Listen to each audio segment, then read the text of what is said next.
I mean, we've been warning about this for decades, but now that it's actually here, I still don't believe it. Well, what's more amazing is the reaction of people. I think that's the most amazing thing, not the phenomenon itself, but the reaction thereto, or lack of reaction. That's the more surprising thing, I think. Yeah, you got to wonder, are we dealing with some zombie NPCs around here these days? Okay, we're here, we're live, everybody's in chat and they're hearing us. We're good. I'm going to hit record and fire this up. We're with the great James Tunney today. I've been looking forward to this conversation for months, so it's finally here. Here we go.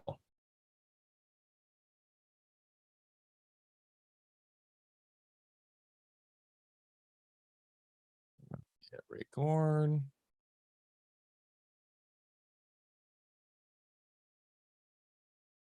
And boom, we're back for another episode of Alfacast. I'm Mike Winter, and I'm here as always with the champion of truth, Dr. Bear Paul Lando, coming to you live and direct from the great state of Jefferson, where freedom still reigns supreme. I'm wearing my Truth, Love, Freedom shirt here, guys. We are patriots indeed on the Great Smith River here. It's flowing beautifully. It's sunny out. It's going to hit the 80s today. The garden's pumping. I've got to get my soil cranking more. Been working on that this week. Man, it's finally good to be in the spring here. We've been doing tons of videos on the Instagram stories of Bear digging holes and putting poles in and fences with the great Mark Guyver and Deb Lando out there doing all her amazing gardening. And on that point, real quick, before we bring James in, an exciting announcement. Deb and Bear will be featured on the Soil Summit for, what is this, Heart and Soil magazine, Bear, I believe it is. And that is, Heart and Soil magazine, the Gardening Summit. Actually, I just went to the site, it was playing there. It's the Gardening Summit. And actually, if you're interested in finding out more, just go to alphavedic.com/gardening. I believe is the link I set up. Let me just double check. It'll be in the show notes below. Yes, alphavedic.com/gardening. And Bear Lando and Deborah Lando will be featured in that, talking about what you guys love to do most. So that's fantastic. And everything else has been going great. End of COVID summit recordings have been going great. I literally interviewed with James last week. I've got a number of with Bear coming up, and I did the Bigglesons yesterday for a mind-blowing 2-hour deep dive into microscopy, the Biggleson method, and true terrain methodology, pleomorphism. They showed the Rife video, Bear, with the reverse pleomorphic cycle of the frequencies. It was super, super cool. So much amazing truth coming out right now. And Josh Biggleson will be here on the farm in about a week or less. That's going to be Mike, awesome. come on over and we can have a discussion just here, just like do it outside somewhere and everything. Yeah, so glad you guys are doing that. That's amazing. And I'm looking forward to giving a little bit more input from a biotrained practitioner perspective, because there's nothing but solution when you understand how the human ecosystem works. No matter what they throw at us, the creator's design can overcome anything, but it's just waiting for us to actually figure out how to, be active participants in our own biology. And that's what biotrained medicine is all about. Beautiful. And as we bring James on, he's going to make it a very important note here today about the need for practitioners to actually have the logistic or really the diagnostic, ability to see what's really going on in the blood related to our topic today, which is transhumanism and AI and all that, the nanotechnology. And that's something I did talk with the Bigglesons yesterday about. And there's a lot of misdirection and sort of wrong, bad science. And I would even say corporate malfeasance going on with this. I can't wait to get into this with James today, but he is dead on. And I'll let him kind of speak from where he's coming from on that. But I think bioterrain is a phenomenal methodology and way in which we can understand what's going on with the body in relationship to technology. And we just have to be aware of the snake venom salesmen out there who are trying to keep us in a perpetual state of fear, because fear will, and it's the reaction by our adrenal glands that then set up a whole biochemical chain of events, which the microbial populations that are endobionts, then they are triggered in such a way where their inhibition is it's to say curtailed. Then they go into the full 16-phase cycle and become decomposers. And it's not a good idea to decompose your body when you're still living in it. Indeed. I'm looking forward to our chat, Bear, on bioterrain for End of COVID. It's going to be mind-blowing, I'm sure. You ready? Let's do the intro and get James in here. Yes, absolutely. Looking forward to this. And James, we'll do a proper intro, but so tickled to have you here. Thank you for making time for us. It's a big deal for us, and we appreciate it greatly. Thank you. Our Alfacast guest for this episode, James Tunney, left a successful academic career in law to focus on spiritual and artistic development. As a prolific writer within academia and working as an international consultant, James is noted for his presentations on the various aspects of globalization in many countries around the world. James has refocused his creative talents to an in-depth exploration into mysticism and scientism through his brilliant works, to include his most recent publication, Plantation of the Automatons, Rule of an Automaticity Loop, if I said that right, follow-up on his prior book, Human Entrance to Transhumanism. Transhumanism is a movement which aims to remake humanity through technology. In James' own words, quote, looking at the long imperial history of the plantation, we can witness the process that underlies progress towards global governance. The study, language, and practice of controlling plants has driven models of imperial development. We will soon live in a planetary plantation as we experience implantation. The objective of the plantation of the automatons is the utter control and management of human consciousness as part of a system in which those who are allowed to survive are mere conscious agents. On this timely, not to be missed episode, James will guide us through this dark but lamentably true agenda, but always have heart. Victory has always been assured for those who align on the right side of history. And I have James' book right here, Plantation of the Automatons. It is quite a tome.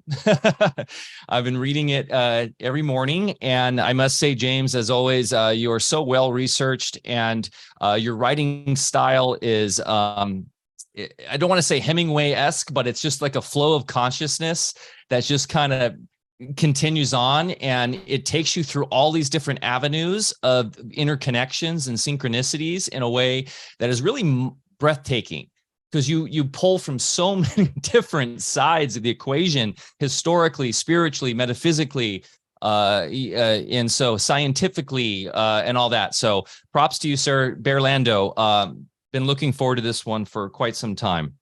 Yes, James, thanks again. Really, really happy to have you here.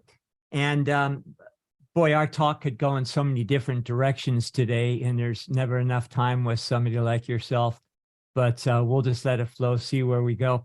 I'd like you to help me out with one thing first, though, if that's okay. And prior to this, even, maybe you can tell us a little bit about yourself for folks that aren't familiar with your work. But what I'm having a hard time wrapping my mind around is this whole transhumanism thing. So there's a group of I don't know what we call them, robotards or whatever on the planet, that think they're going to do an end around their karma. And my understanding is that our biology, of course, is a collective resonance of all of our embodiments. And then the whole purpose of re-embodiment is try to make some better decisions to get off the karmic wheel and correct things. So if we're merging with machines, I'm just not sure how that resonance at the soul level can possibly translate into a machine. Or in some people's minds, allow them to have immortality when, in fact, there's a much bigger game at play that obviously they are too arrogant or ignorant to appreciate.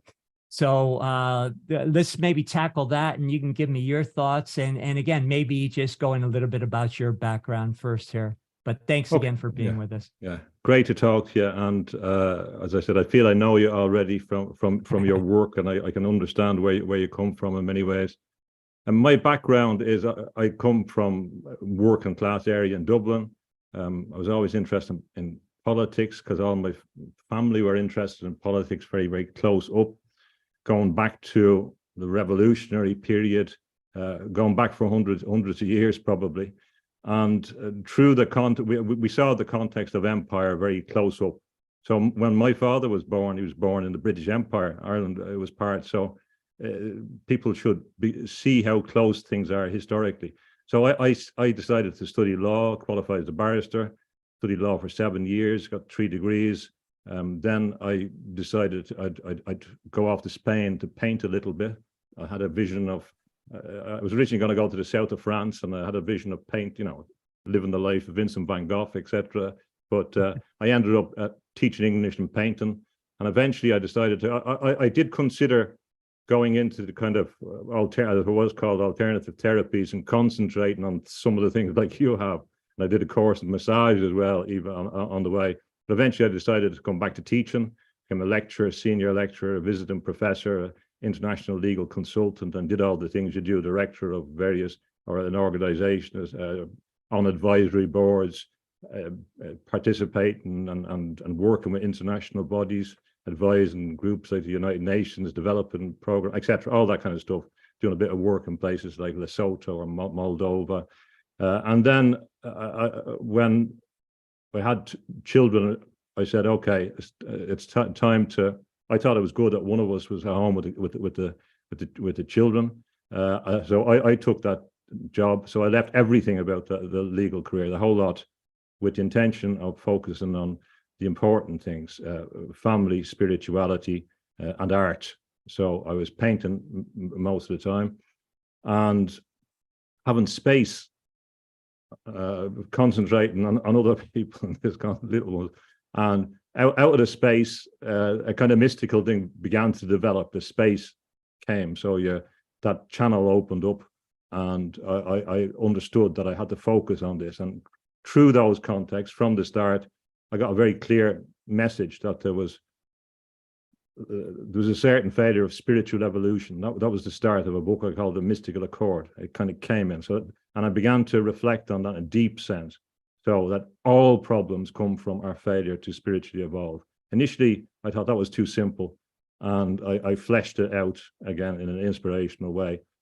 And the dark side was this religion of technology, this growth of, or techne, or whatever, technos, as I call it, as a kind of ideological religious perspective. And the implication of that is that this technological system, operating on a material level and on a supernatural level as well, intends to take over the human being. And that's a short run of it. And that's the context in which I began to write the book. A couple of books, one, Mystery at the Top Light, is about our nature as light beings. The Mystical Accord is about a spiritual pattern that I believe is inherent in everybody. Tech bondage is about the fact that we're going to live in bondage to technology, and the bondage motif is very deliberate because there is a sadomasochistic bit about the governance system that we're going to face. Now, I agree with you about not getting fearful, but my picture of what's happening is very, very, I'm not fearful, but one has to be very realistic. I'm not saying you're not, but I don't sugar the pill when I'm explaining what I think is going to happen. We're talking about the end of humanity as we know it. And I can't put any simpler than that. And they have told us that that's what it is. So that's bad enough. I don't want people to lose sleep over it, but it's a serious. No, I take your comments, and I totally agree. I've had some hair-raising experiences and seen good colleagues and friends die, and taken out within my own experience. So these folks mean business. There's no doubt about it. The good thing coming from an Irish context is that you were brought up with your breast milk, understanding that this was the this was the way the world was, that they were out they're hanging men and women for the wearing of the green. This was, you know, so you're going to go to jail, etc. And it really hasn't changed much. You know, I talking to my father's uncles that were in loads of jails, escaping from jails, you know, out involved in all those stuff, and things haven't changed much, and that can happen again. So now I'm concentrating on this message, because what we have to do is get the analysis right first. And I know you talked to David Icke, and he said the same thing, that if we don't get the analysis correct, anything else we do is wrong. And then you can come to a situation where you listen to someone and you agree with 98% of what they say, and their analysis is correct, and they may analyze the whole thing, but 2% may be the critical.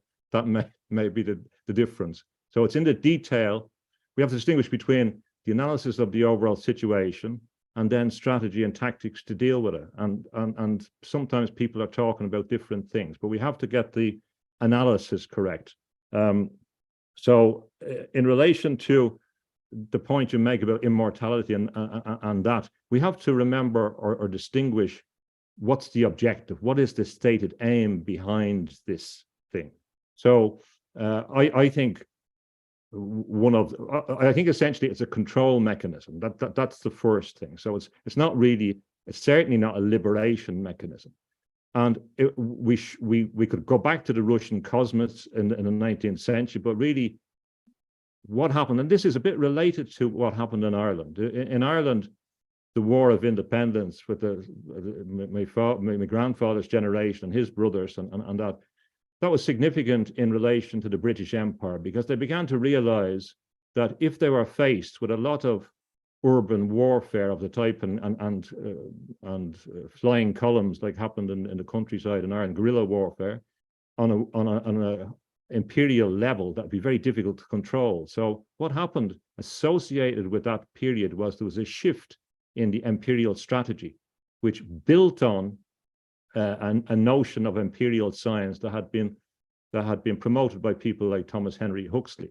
So people don't understand that they were going beyond the scope of science to posit a new basis of empire, and that was like scientism, not proper science, but the application of science as an ideological force, using scientific tools applied in an imperial context. So that began to happen in the 20s. Associated with that was a new idea of economics that was promoted in the particular 20s, and the idea of boom and bust was really created around that time, following on from the institutions that they had marshaled to organize financial systems. But in the 20s, we had a particular focus and a particular growth of the idea of transhumanism. So it's not 1957 with Julian Huxley who articulates the term where it comes from. It's really the 1920s. And this came out of Fabian socialism, and it came out of that, who were a kind of eugenicist movement, an imperial movement, and a fundamental misanthropical view of the human. They don't like the humans. The humans are only so good as they can serve the system. And I associate with that was imperial ideas of breeding animals, breeding horses. This was part of it, and eugenics was part of that. But plants were critical in it, and plants and plantations had been the essence of empire. The imperial systems were based on obtaining plants of whatever type. Cotton was hugely important for 1,000 years in international trade, and all the other, Columbus looking for spices, etc. We know the world, people forget about the power of plants, the significance of plants economically, and associated with that, the quest for plants gave sea routes, and the sea routes are the basis for the subsequent underwater cables that began to be laid from the 1850s. And the underwater cable system is the network of the telecommunication system that is implementing or creating this network of control. They followed the sea routes very, very significantly. So we had iterations of empire. So in the 1920s, what happened was we had a number of people, as this empire is looking for alternative ways, when they're beginning to understand that they can split the atom, and there's particular consequences associated with that, they're theorizing about this. And Churchill is thinking that the human species is preparing itself to write a suicide note. And after the First World War, they could see the power of the machine. It was obvious, and they were behind this efforts to reduce the population and to destroy nation states through the application of the machine. As well as that, a factor that people forget is that after every major war, they begin to understand that they can organize supply systems in different ways. You don't have to have a healthy economy. You can organize it in centrally. So in the United States, this manifested itself in the Technocracy movement, which was then developed through the Technotronic movement with Brzezinski and that. And we see the correspondence between logistics and international politics. And his role is critical in relation to the overextension of the US in relation to Afghanistan, in relation to the transfer of technology to China, critical role, which is only consistent. The only interpretation one can make of that is it's inconsistent with the interest of the American people. It's only inconsistent with the movement towards global governance. That's the only interpretation. Similarly, in relation to recent adventures. But in the 20s in particular, it had started earlier with people like H.G. Wells. He is the real driving force.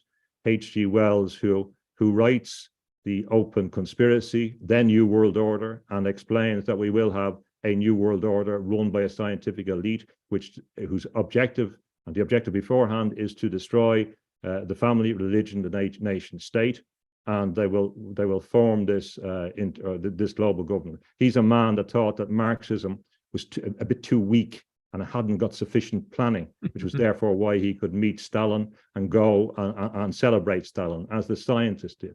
So in the 1920s, H.G. Wells' theories continue, and you had particular people like Haldane, you had Earl Birkenhead, but J.D. Bernal is a key player, born in Ireland, and his key expertise is in crystallography. Now, and crystallography is their key technology of the future. So I'll just say it again for other people that don't understand. The key technology is crystallography. That's what you have to focus on in its manifestations.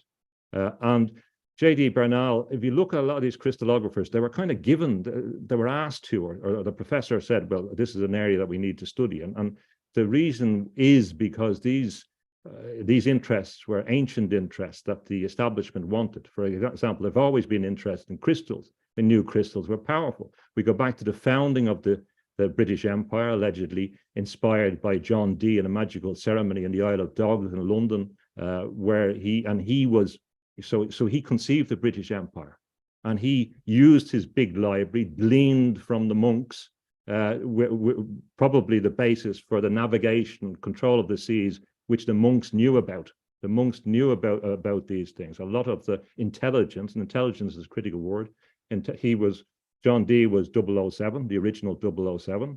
John Dee was involved in secret agent work. Intelligence also refers to beings of a different dimension that he contacted through crystals. He couldn't see them himself, but with Edward Kelly, he could contact them.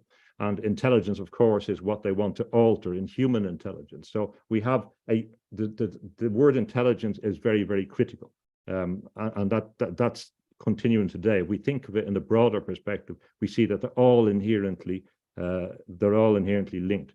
So this fascination with crystals goes back to ancient times, and a lot of major technologies associated with crystals, lasers, etc. We know that high technology. It's associated with light, it's associated with understanding structure, and they knew about certain principles. With the development of X-rays, we had type of light shone through crystals, and we could see the internal structure, and that gave the technology to be able to, by interpretation of diffraction methods, to be able to determine the internal structure. So that's what they were all working on. So they worked on the same things they'd always been interested in. So we look at J.D. Bernal, he's working on the structure of water, which the highest authorities in the United States are still working on. A lot of people don't understand that the highest scientists don't understand the structure of water yet, and admit that. There's no mystery there. But a lot of people think, oh, it's H2O, what more? But again, the idea of recombinant structures associated with different contexts is critical to understand.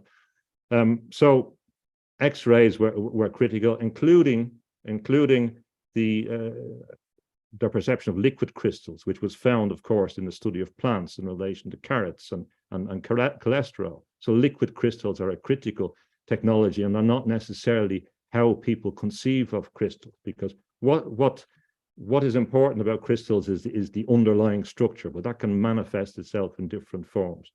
So Bernal is working on things like water, and he's also working on graphite, and these things are so the basis of graphene. They're working on these things. Right. They know these things are critical. And there's other people working on technologies which are still of great interest. So they knew these were relevant, and they weren't exactly sure. But if you look what they're focusing on, it's clear. So they were looking at chitin as well, like chitin, CHITIN, and they were looking at that as well. And that's critical, and I explain why that is critical as well. So the things they were preoccupied in is revelatory of an ancient kind of interest of alchemy and sorcery and the powerful. They know there's power in certain things, whether from ancient technology or perception or magic or whatever. They know these things are powerful, and they work on them. So Bernal is in the center of the group that leads to, with Crick and Watson and them, and that leads to DNA, because they're looking for the structure of life. They know that there had been a theory in the 19th century, Haeckel and others, that actually life was crystals. They thought there was life in crystals, the way they formed. So that's why they were concentrating on crystals. And they knew that you could communicate with other beings through crystals. And we know that we can make crystal radios. We may have to do it again when they cut us off the internet in the future, that these technologies are available for us as well. So they knew that the life was a crystal, and that's what Schrödinger had done, is what is life, and he conceived it as an aperiodic crystal, and then that was proved. And the people that worked on crystals, they were the ones, if you take Watson, who's associated with Cold Spring Harbor, and they're continuing that into the brain context. So their interest in what is life continues to understand what the brain context is, because all of this is really the instrument of the imperial system, and the final land that they want to conquer is human consciousness. So they know that if they can manipulate and get into the crystalline structure of the human, that they can control it, particularly through crystals. That's a fundamental belief, and of course that's associated with resonance that you talk about. I talk about coming into accord with things, recognized environment. I know you're interested in Russell and light and all those. They interact and complement with each other. But Bernal wrote his book, The World of Flesh and the Devil. You can read it free on the internet. I think it's available in a number of contexts. And he explains what the future is. So he's, although he works for the British government in various contexts and during the war effort, he's essentially a Stalinist. So when Stalin dies, he writes a glowing tribute to this great scientist, because of course Stalin was trying to implement scientific socialism, and the connection with London is strong because Lenin met Trotsky for the first time in London. They didn't meet, of course, in Russia, the same as, which we can come back to, the same as Trotsky meets Stalin in Vienna. So we'll come back to that because it's an interesting connection with Steiner. So he lays out what the future is. The future is the changing of the human body into silicon. It's just the way it's going to be. Associated, we're going to have ectogenesis. So it was a bit inspired or corresponding with Zamyatin and We, the Russian book, which had been translated into English. But this was what they had decided, that the body was going to be turned into a non-biological form, into silicon. And the immortality comes from that context rather than anything else in their brain. And if you didn't go along with this thing, if you didn't want to, well, then you would live in a human zoo and you would be experimented upon. And he said very, very clearly that scientists, their curiosity would outweigh their humanity, and that the scientific corporations would take over the world by stealth, and that they take over the world by stealth, and they would develop a space exploration program to allow them to get off the Earth. Obviously, I think they planned to make a mess of the Earth. But in that context, and of course their intelligence, they could magically improve it. In that context, we see the basis of the policy that has been pursued, and those elements are giveaways. So space exploration linked to increase intelligence and life extension. So that makes you have to test things like in a litmus test. There's certain figures that people, oh, I love Timothy Leary and I love McKenna, and you say, well, hold on a second, smile. You know, the space exploration, increased intelligence, and life extension that subscribe to basically by McKenna, even Robert Anton Wilson, great guys and all that, but really they're doing the agenda that has been laid out by the transhumanists. Teilhard de Chardin, oh, he's great people, you know, a great person, a mega point, he's lovely, you know. And you say, well, hold on, he's celebrated by the transhumanists. So you have to get very, very careful. And if you look at what they have told us in the 1920s, well, then you would be able to interpret where Elon Musk stands in this, for example. So you can't stand in the whirlwind and interpret what's going on without having looked at the causes or a different with a bit of distance or parallax. So from the 1920s, and a very interesting kind of pathological issue, because I mean, we are dealing with people that are psychopaths as well. This is a problem that people don't understand, and there's a kind of gloating aspect to their behavior, and I see a strange one in this. For example, the people that ran the emergency response in Britain during the COVID, the acronym was SAGE. Okay, SAGE was there. You know, this is Scientific Advisory Group on Emergencies. The nickname for J.D. Bernal, this monster, was the Sage. It's quite incredible.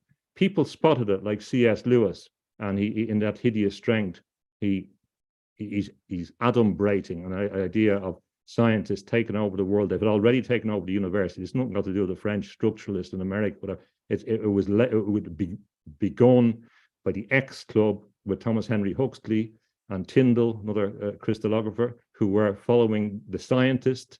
The first scientist was William Whewell, who used the term in 1833 to distinguish it from natural philosophy. He was also a crystallographer.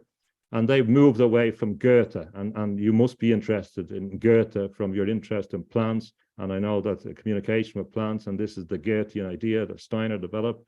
And that was broken away from, because Coleridge was into that, but they didn't want that. They wanted a science which was utilitarian and focused and goal-driven. So that mentality is utterly consistent, going back in the what's called the Philosophical Breakfast Club with Whewell and with Babbage, the designer or the father of the computers. They were following on from Francis Bacon. Francis Bacon, of course, in New Atlantis explains he wants this scientific elite, essentially secret, gathering intelligence for these scientists that can run the world. And he writes in 1625 on plantations, because plantations is critical technology and critical philosophy and a critical strategy. And Huxley writes about plantation. So his view of the garden is not just a nice little garden, it's part of the imperial structure. What you do is you put your people in, you change the environment to suit them.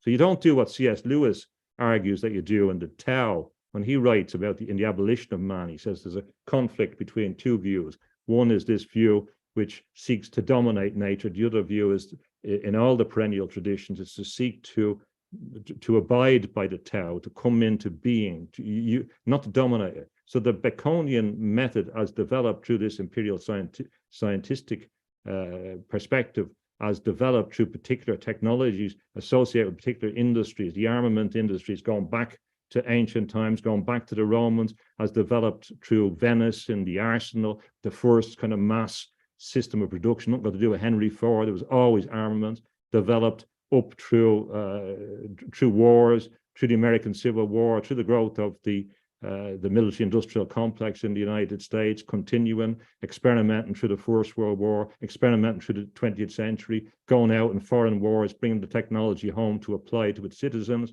using the surplus profits through scientific research to develop a higher level of research, helped by people like Vannevar Bush and the scientific research mechanism in the United States, all geared towards developing a mass technology of control.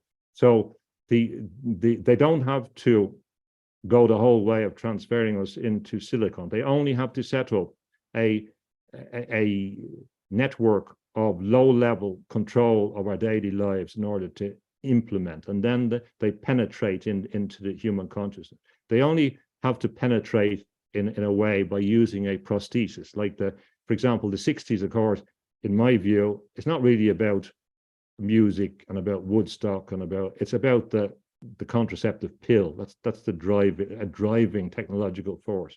So the contraceptive pill is a prosthesis which stops something happening in the body. I'm not saying anything against it. I'm just saying in relation to its effect. And that has a liberating role, an experimental role, along with the psychedelics, which are an important aspect of prosthesis. So prosthesis is a critical idea of transhumanism, the idea that we can add something to the body to achieve a function or to suppress a function. Rudolf Steiner said that there would be suppression of the spirit. So they only have to begin to interfere with the body by gaining a foothold, as they do, by sending out the first expeditionary force into the land of our consciousness, by coming in. And they can do so by making us dependent on a network. And the network is the key idea. So the idea is, as in Star Trek, that you will be assimilated. Resistance is futile. Make you dependent. Digital currency.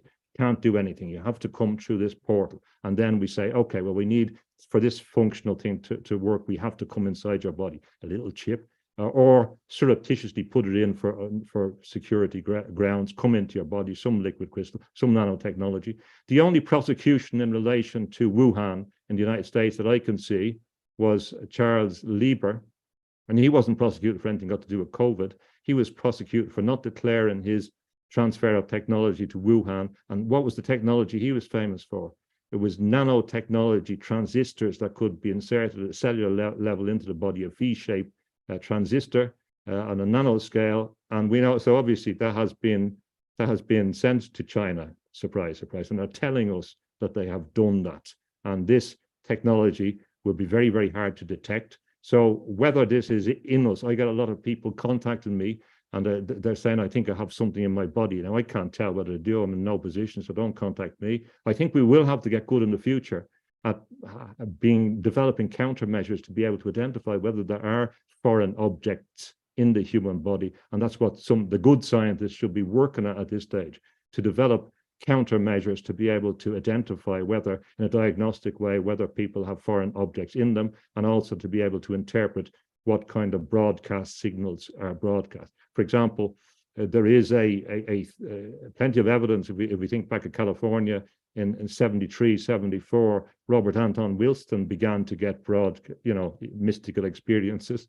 Philip K. Dick got his mystical experiences, but we know that there was the CIA and others were doing experiments in places in California, for example, as well. So there's another dimension to that. Philip K. Dick wondered about this, but there's evidence that his suspicions were correct. So, of course, California is critical. California was the bridgehead as the empire shifted to the West Coast. It was the extension of the Anglo-American Atlanticist empire, Atlantis, Bacon. And California is critical, the home of the modern military-industrial complex, and the information technology context comes from there because it's a spin-off from the military context. There's been books anticipating this, explaining that most educational technology equipment comes from the military-industrial context. And you can see that in the universities. It's become militarized. It's been run in centralized basis. It was another reason why I got out. California was critical in relation to going all across the Pacific.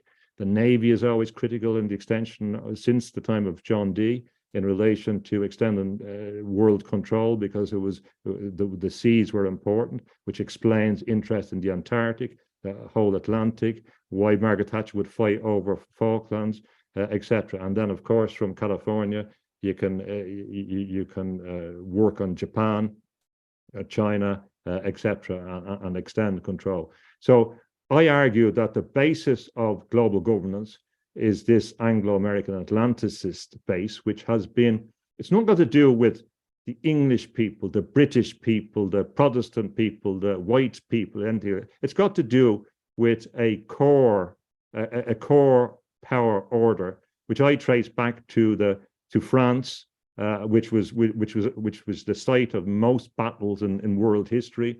The Norman power, which I believe was an iteration of the Roman power, which also took over the Catholic Church, because the Celtic Christianity before that was utterly different. But they were the ones that took over. When the Normans come to Ireland in 1169, the Normans are Catholics who are saying that there's barbarians in Ireland, although the Irish were the ones that had spread Catholicism to Europe, you know. So then they found these wonderful works. They found the ancient texts, and they weren't able to explain them on the basis of their, you know, treating the people as animals. So they said they were made by angels. They couldn't have been made by the people that were there. They were so barbaric, you know, although these barbaric people had developed, for example, I'll give you this example, because people have to learn that Christian history of the West as well to understand things. That I was listening to a very good analysis from a Muslim group in relation to the satanic force, and it corresponds with what other people said, what Steiner said. Although they said that human rights didn't come to the West until the 1960s, and I was thinking, well, hold on a second. If you go back to 697, the Irish monks had an international conference, and they published a group of rights on the protection of the vulnerable in times of war, on women and children in 697. Okay, that was so that was quite early. So the idea they were doing so because they had come from a Druidic tradition. I've talked about Columba. Columba is a critical factor. And this is the last point to understand about where the history comes from in Europe that people don't understand. If you read, associate with the 1920s, you have Gramsci, and Gramsci is continuing on from Trotsky and says, look, we can't take over, communism can't take over the world if we have Catholic opposition. So we have to attack the Catholic Church, and that has to be an objective. It's crystal clear. And they've been very successful on true policies of entryism, for example. So, for example, in various churches in Europe, the whole church has been taken over by people who have no interest in the divine things of any sort. So, I mean, you're not actually dealing with what you think you're dealing with. But in the year 536 and 540, and this is important in my perspective, Christians had come to Ireland. Steiner said that they could understand, we'll come back to that, but they could understand what happened at Golgotha immediately that it happened, because the mystery schools were in tune with the etheric domain. But in 536, a number of volcanoes went off around the world, and scientists, and I've been in touch with one of the scientists who has done the work, but there's no doubt about this. And this was the start of the Dark Ages in a real sense, because the skies were covered. And this was really the end of the Roman Empire. It led to changes of empires all around the world, including in Mexico. And the same thing happened in 540. So there was a series of volcanoes. The ones in Iceland went off. So you must have been able to see things associated with that in Ireland and in Scotland. And out of that, we have Columba. And he's the one that develops the Celtic cross. And what that symbolized was that the old gods weren't working. The Druids, their power was lost. This is my reading of it. So what they did was they united the Christian thing with the previous Druidic thing, but they didn't give it up. So that's why you have the symbol of the cross and the sun around it. So it was a syncretism. So they had extreme, fantastic knowledge of plants. They had fantastic knowledge of navigation. They seemed to have sailed to the what became the United States, possibly down to the Caribbean. It's now accepted that in recent studies that they got to the Faroes first, they probably got to Iceland first. So they were totally different from the idea that people have of monks and their technology of the stars and knowledge of the stars, of plants, of other beings. If you read the life of Columba, you will see that he was communicating with light beings and with other. It's quite incredible. It's nothing got to do with the image that people are broadcasting of Christianity. And I'll give you an example of how this continues today, that it's a real thing. It's not. There's a place in Fermanagh, I think, where people used to go to the priest's grave. They used to go to the priest's grave for a cure. And what you did was you brought a spoon and you took out the soil and you brought it home and you put it on whatever, on your head or whatever the problem was. But you had to bring the soil back and put it in the priest's grave. And the evidence is that the Druids were working there in that place, going back hundreds of years, thousands of years. So the Druids were doing things there. And this folk knowledge continued. So when the church came, the church didn't in many contexts disestablish what was there. They integrated them. So therefore, the priest was associated with this power, as you have a lot of holy wells in Ireland. But there was a person, a scientist. There's also proof that Joseph of Arimathea came over with Mary. There's this whole concept of that. There's a whole another theory on that. Yeah, I could talk on that, but just finish this point. So this scientist recently went and studied what was in the soil, and he identified a type of streptomyces in the soil, and in preliminary tests, it could kill 7 out of 10 superbugs. So they're trying to, obviously appropriate the knowledge from that. But the point, and science will probably take the credit. But the point is, they knew about these things. They didn't have to have the same names. They knew about these things, and these things worked, and they had that knowledge of the soil and of the land and of the plants. And in the early church, they integrated it. So a lot of the gardens, and you're talking about the physic garden, Bear, and the physic garden was in all the monasteries. The monks knew about this, and they developed. They brought Latin back because they were the only ones skilled in Latin and also Greek, and they developed like the Book of Kells using chemical preparation from plants that produced this incredible technology, which looks like it had to be produced with high optical devices, but they could do it. And the book, like the Book of Kells, produced by from Iona, where Columba went to, that was an inspiration for people like James Joyce, and influenced ideas behind Joseph Campbell. So they exercised a powerful imaginative role from their being rooted to the earth and being rooted to the spiritual domain. So all those things have been obscured. All those things have been eradicated, and they're continuing to eradicate. There's a continued effort now, for example, to deny all this in Ireland, to regard it as ridiculous. People are losing the spiritual context, they're losing that contact with the land, because you need to do that. You need to break that connection in order to implement this final ruthless stage whereby people are linked to machines, where they are demeaned and dispirited. And the whole process of transhumanism that developed through this, from the Reformation in particular, from the wealth of knowledge they got through people like John Dee, through the Baconian method, through the colonization method, through these guys in the 1920s, through the tobacco industry, the study of the tobacco mosaic virus, from which modern virology comes from in many senses, because they want to study this virus in order to be able to protect their assets. And that leads to a situation today, through the growth of cybernetics after the Second World War, to the Ratio Club in Britain, the Macy Conference, whereby they get all the different disciplines together in order to say, well, how can we implement this control of the individual? Cybernetics means governance. The governance, the New World, was a term used to refer to the internal person in the 18th century, not just the New World of conquest. So the New World they're going for is the New World in your body, the control of your body. And that's probably a short answer to your original question. Sorry for going on so long.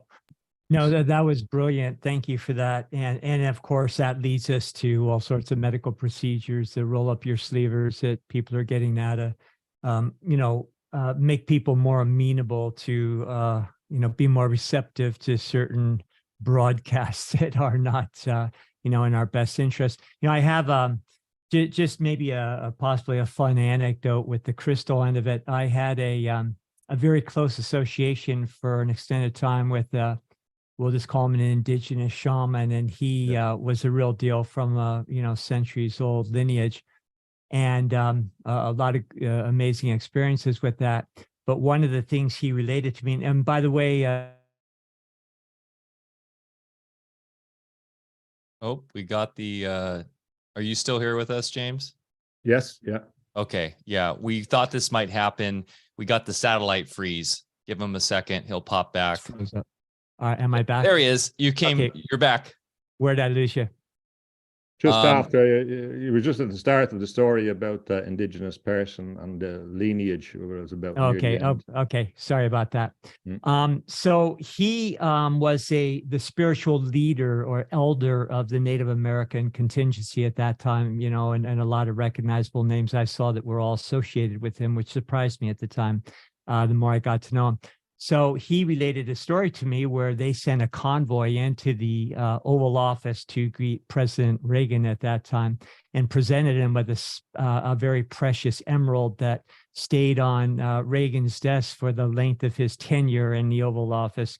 And it was, in fact, programmed to be a receiver. So they were, flies on the wall for everything that happened during that time. So anyway, kind of fun. That's amazing. And just maybe to balance things out, that other folks are using crystallography and real technologies, to counterbalance what some of the other folks are doing.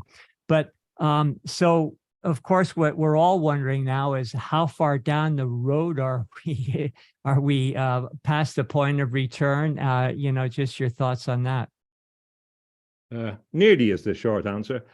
Just to corroborate that, the monks as well understood about quartz and calcite, and I believe that's what they used for navigation. The Vikings certainly did use sunstone and depolarized light, so they knew about this technology in relation to finding out where they were, and that's why they had the confidence to get in a boat and travel up to even under dark skies. So they knew about this technology, and the Celtic cross also represented, according to one theory, a navigational device that they had as well. So there's all kinds of symbolism, and in this symbolism there are messages for us today. There's a number of different dimensions to it. I don't know if you've ever seen the film Rhinoceros, which is based on a play by. It was a silly film. If you saw it, you probably would have turned off. But it had Gene Wilder.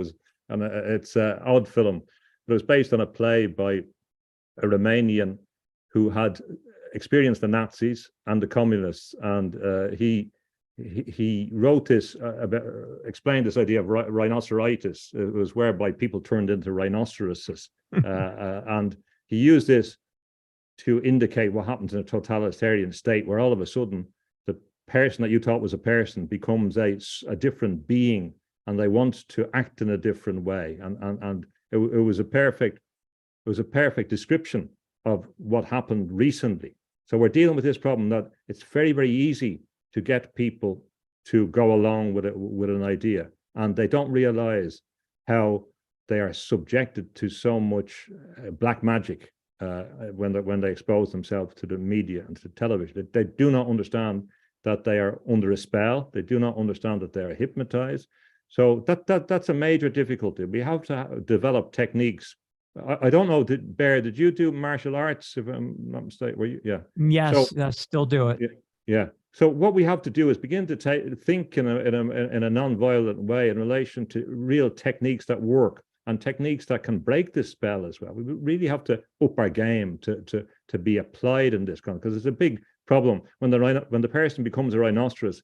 You can't talk to them, as they say in the play. But I mean, it's quite amazing. So there's this black magic that in relation to the media, that Gunther Anders in particular, who was the son of William Stern and was married for a while to Hannah Arendt, he saw that in America in particular and wrote about in the 50s and the obsolescence of man. He understood how powerful television was. A lot of people don't see television as powerful, but television is really powerful. And early on, in the 70s, I came to a conclusion about the hypnotic power of television by talking to a stage hypnotist and having long conversations about hypnosis and the power of it. And I came to a conclusion that it was capable of mass hypnosis, and he was very clear on that as well.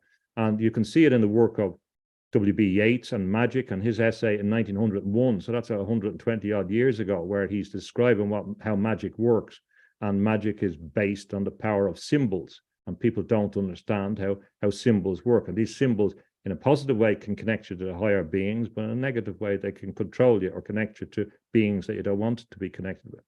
So I believe there's a big problem in relation to people being under a spell, and that's a huge problem. It can't be underestimated. So the assumption of normality that you make is a big problem. It's not really there, and people are programmed. And I haven't had a television. We don't have a television. We never had one here. But I don't have to watch television if I want to know what the agenda. I can talk to certain people, and the same thing if I go to Ireland or England, and certain people will repeat the messages to the media. They will repeat the program to me. It's quite incredible, but unfortunate. So people don't understand what have been and how far down they are and how willing they are to sell their soul. So my point is not just about the fact of losing power over your body and mind. And actually, we have to look again at some of the old religious notions. For example, I refer to Jesus in the Bible when he says, "Ye are the salt of the earth." What does that mean? It means that he's referring to the fact that we're liquid, we're crystals. It's a crystal image, but you can lose your saltiness. You can lose the form or the content of consciousness. And he goes on from that to say, "But be a light unto the world, and the light shines through you." The same exactly description of the X-rays and the crystal structure. So yeah, we are crystals in form, but that's not who our nature is. The light is the nature, and this is in all the traditions. But we don't know who we are. We're getting divorced from nature. We're dragged into the technosphere. They're trying to drag us out of nature. Everything associated with the fake environmental movement is to drag us into the technosphere. All these people supposedly interested in nature want to put up a mass network of mechanical forms across nature that kills beings, as John C. Lilly predicted in the creation of a solid state entity, which describes all this context, this network integrated, that we won't be allowed to go. This will suck all the resources into it. All these, going back to diesel cars, electric cars, they're sucking all the resources out of the earth, transforming it into a silicon, nickel, and iron machine, which can incarnate a beast or an extraterrestrial force. That's what John C. Lilly said. So everything is going ahead. If we don't even realize that, we're not in a position in order to deal with it. So I encourage people like going off grid, but there won't be anywhere off grid now with all these satellite systems are up. Being in places like Facebook and Dublin and seeing what their plans and things like that, you say, well, okay, there's only one where this is going. It's going where Arthur C. Clarke told us, because he was taking the baton from these guys, and he predicted merger of man and machine, humans and machine, through the telecommunications network, being critical in that. And it was all designed to create this technosphere based on a hatred of humanity and a hatred of nature. They don't like nature. The transhumanists are saying this now. We want to do away with biology. People don't understand how deep this is. To cover paradise with a parking lot it's a real thing. They will do this. They will destroy everything in this context. The green movement, I believe, is really a description of a greenhouse movement. It's to put a human, which they always regard as a plant, into a greenhouse. This is the Crystal Palace that Dostoevsky understood when he went to the Great Exhibition. And he says, well, he realizes that this great manifestation of imperial technology is really Baal. It's Baal, the ancient demonic or God force, whatever. So he understands that. So this connection has been there from the start. And Steiner develops that. I think we're on the edge, and we're on the edge of. I don't mind losing my life. I'm not worried about that. I'm not worried about the next life. But all you have to do is, as C.S. Lewis taught, go down the kind of soft, gentle slope to hell, and you could be in a type of hell, whether you believe it in or not, in the next life, because you haven't. You've gone into a dark. You've given up your individuality. You look at people like Gurdjieff, and that they say you have to develop your etheric body in this evolution. You can't be passive about that. If you succumb, this is the Faustian pact with Mephistopheles. If you give up your human nature, your spiritual nature for a burger, as Bill de Blasio wanted you to do, then there is a karmic consequence of that. So we're getting to the stage where humanity is coming to an end, as we know, if they make this intervention, and each individual is now facing historic threats to their lineage. So you, of course, incorporate all the physical beings and spiritual beings going back, and you have, in my view, you have an obligation to that, all those people that were there before you, all those people in it. But now you can give that up because of a bit of propaganda, a bit of jiggery pokery that can change our mind. I think we're in a perilous position. Now, that doesn't mean there's no hope there. But if we don't realize what the issue is, well, then it will. We're going to a hellish place. And I believe also, a lot of people don't believe in kind of demons now. I believe you're going to be seeing them on the earth. They're going to manifest. You're not going to disbelieve in evil soon enough, unfortunately. And a bit of me, that's just the way it is. Don't say that to scare people, but if you don't believe in these things, I think we're going to find out that the spiritual teachers were telling us the truth about these things. So in all cases, if you concentrate on seeking to live a life in a spiritual, ethical way, and you stay close to nature as much as you can, you're not going to have that fear. You're not going to have that fear because you're filled up with that relationship and that interrelationship and that relationship with others. So the fear and losing fear is associated with that belief in your spiritual consciousness. So once people begin to do that like that, then that fear is not going to work on them. I'm not saying there's not fearful situations out there, but death is not the worst thing that a coward dies, a brave man dies but once, and the coward dies 1,000 times.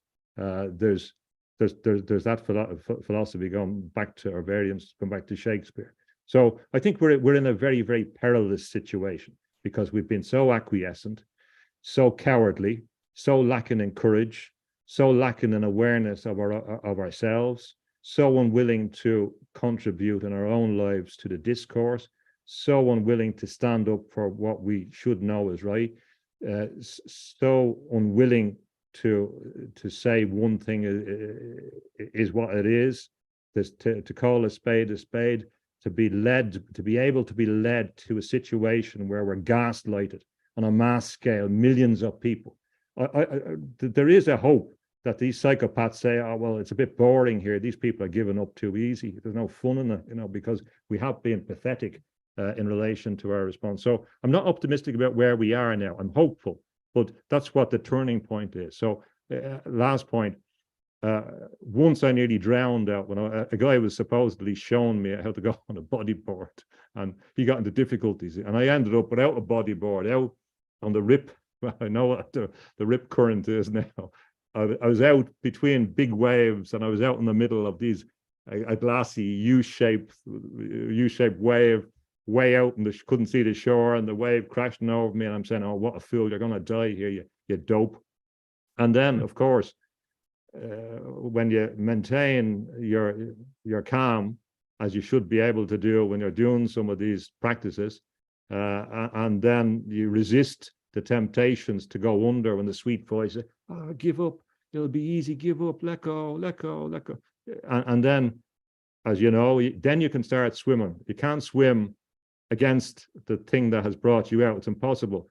But then the natural loop goes around, and you can swim back. So we're at that stage. So we can either continue out to sea, try and swim against that big wave coming to us, or begin to use our own resources to get back to shore. Yeah. You know, when I ask, are we at the point of no return? I personally don't want to return. And I think we have a very a clear choice. And I think that's what all this experience is about. And, you know, you can, you know, be absorbed into the Borg, or learn how to get control of your own vehicle. And, Yes. and that's where we're at.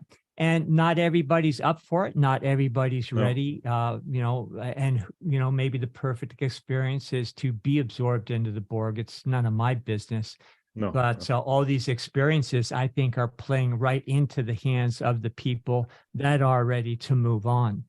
So I don't look at it in desperation at all. And, you know, you No. mentioned martial arts. All that's about is learning how to reprogram your own neurology. Yes. To the point where nobody else can do it for you. So clear choice. And that's why I think it's the best at times. But boy, it's going to be interesting moving forward here. You know, we talk a little bit about Steiner. Maybe that's a good segue, you know, and to get into him here. And when you understand these innate forces within all of us, and how they are, you know, a microcosm, we'll say, of the larger realm, whatever you want to think of it as, it really helps us understand, you know, just as far as how forms, you mentioned Goethe and plants, and you know, the same thing with our human form. It really starts to make sense so far beyond what scientism is trying to tell us. But in there are those very secrets that allow us to, you know, understand that we can harness these forces ourselves and have a lot to say about it. So anything you'd like to, you know, bring up as far as maybe the role Steiner played? Interesting guy. You know, I don't idolize anybody. I think there's been luminaries throughout time. Steiner's been one of my teachers early on. I got together with a very renowned German composer, conductor, and he at the time was the premier Steiner teacher. And again, that was like in the early 80s or so. And so he took me under his wing, and he had a whole amazing sound studio with instruments he collected from all over the world, big, huge gongs and everything. So I got into sound therapy and really got into the whole understanding of resonance through him. And just at the time, it was very instrumental in my development as a practitioner of the healing arts to really delve into Steiner. And then from there, you know, it led me to other people, other understandings. But Steiner was very, very fundamental in my development. And yes, it's important as well that we take control. And you gave a perfect example in relation to the emerald, that native people, indigenous people know about these things. We have to recover that, because it's being obscured, and they always paint the ancient people as ignorant. They had high technology. It's clear, and they knew about technology. And there's examples, or there's speculation about that in relation to biblical stories about Solomon, the Ark of the Covenant, etc. But I think that, so we have to recover those things that are there and explore them. And Steiner talks about the body being crystals that could crystallize, and just maintaining a balance between them. So before I forget as well, another sound is going to be, crystals are important, sound is critical, and the dominant idea, I think, in the next, in the recovery, will be of implosion. The implosive techniques are the one of the ways, with the vortex, but the implosive techniques, the implosion will describe what is happening in society in a dark way, that the Western Judeo-Christian thing is imploding, and I think people are making a mistake. They're pulling down the supports, with gusto. They're not understanding that some of these things were there for good reasons, like Chesterton's fence. So they're pulling this away, say, we don't need this, we don't need this. And unfortunately, they're going to discover. But Schauberger, as you know, in relation to water, and he was on the right lines in my perspective. So the as you said, resonance, which I call a chord in the spiritual domain, and sound, going back to the logos and the creation of the universe, as in all mythical traditions, and in relation to specific techniques that we have to understand, implosion. And implosion can be the mechanism or the idea that can work in relation to collapsing these systems as they happen as well. So also we have to apply the ideas, because what we can talk about the organizational context about how people are going to organize themselves, but I'll come back to that. But implosion is a critical idea. So some of these guys have given us the prompts to, as you said, to find out the next answer, and we have to also look at how plants do these things and learn more from the basic propositions about plants. How do plants solve these problems? And they can talk to us and give us, through the doctrine of signatures that Burma talked about, going back to another critical thinker. But I heard you talking recently about Steiner. And did you have something there to show us? Oh, I was just, here's Geert to the. Oh, yeah, brilliant. Yeah. I think it's a brilliant one for anybody that. That was the growth. title, was the Metamorphosis of Plants. Yeah. Well, let me tell you, you were talking about Steiner recently. I heard a bit of, and I wanted to contextualize where Steiner fits in relation to Golgotha. And this is critical, because, and that's why I was doing a talk on this, the mystery of Golgotha. That's why I have this picture behind me. It's a reference to, or a sample from, the Taking of Christ by Caravaggio, the betrayal by Judas. And of course, this is the Judas, we're in the Judas phase, that what we're having, the human body and the people are being betrayed by their political class. And this hasn't happened throughout history, because I know from involvement in politics, it happened in this generation. There is a generation that has taken over. So we have the Judas kiss. Beside it is a reference to The Isle of the Dead by Böcklin, which was the most popular print in the 19th century. It was Hitler's favorite painting. Lenin had a picture of it. So this is their idea of the afterlife, of being taken over on to some physical place. So it's kind of revealing. But Steiner, he gave a lecture in Vienna in 1913, just about the time he's gone back to Dornach, and he was in Vienna, and it's very, very interesting that in Vienna at that time was Trotsky, Stalin, Tito, and Hitler, and they all went at some stage to Café Central. So it's possible that Steiner could have crossed paths with these people, and he was trying to advocate an idea based on a reinterpretation of Christ, for example. So you can see that it's not a real winner when you have people like Hitler and Stalin, who were informed by the Nietzschean Superman, by a perverse idea of science on both sides, both cases. Extreme left, extreme right are doing the same thing, a materialist, devaluing conception of the individual and a hatred for the other. So Steiner was going middle path. Yeah, no problem with that, middle path. And so that's the milieu he's in. A lot of people think of Steiner, and kind of, meditating out, but he's in the thick of this nasty kind of dark forces, right in the heart of it. And he can perceive it, he can sense it, he can see it, he can hear it, and he wants to oppose it. So that's an important thing. So he gives a lecture in 1915 on Christ, Lucifer, and Ahriman. Okay, so where does he give this lecture on Christ, Lucifer, and Ahriman? He gives it in Linz, near where Hitler was born. Interesting. It's remarkable. And so he gives this lecture on Christ. So to explain to people, he did this sculpture, the representative of humanity, which explains his idea on a spiritual level. He believes that what happened at Golgotha was that divine solar force, divine force incarnated in order to restore balance, to create a channel, continue the mystery traditions, the previous ways of moving to higher consciousness. And he changed the etheric world. He's not going to come back. He's on the etheric plane. And he believed that other cultures, like in Ireland, the mystery schools could perceive that the world had changed. It was about consciousness, and that it was necessary to come to Golgotha, had been predicted.